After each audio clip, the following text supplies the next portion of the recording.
ధృతరాష్ట్రుడు పలికెను, ఓ సంజయ, ధర్మభూమి అయిన కురుక్షేత్రంలో కూడియుండి మరియు యుద్ధకాంక్షతో ఉన్న నా పుత్రులు మరియు పాండుపుత్రులు ఏమి చేస్తున్నారు?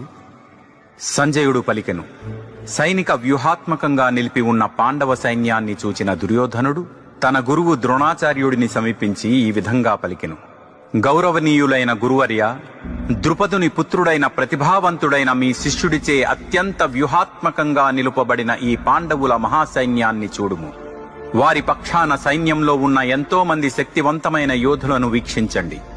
యుయుధానుడు, విరాటుడు మరియు ద్రుపదుడు వంటి వారు గొప్ప ధనస్సులను ధరించి ఉన్నారు మరియు వారు యుద్ధ శౌర్యంలో భీమార్జునులతో సమానమైన వారు. అక్కడున్న పరాక్రమవంతులైన దృష్టకేతుడు, చేకితానుడు, వీరుడైన కాశీరాజు, పురుజిత్తు, కుంతిభోజుడు మరియు శైభ్యుడు వీరందరూ ఉత్తమ పురుషులే. వారి సైన్యంలో ఇంకా ధైర్య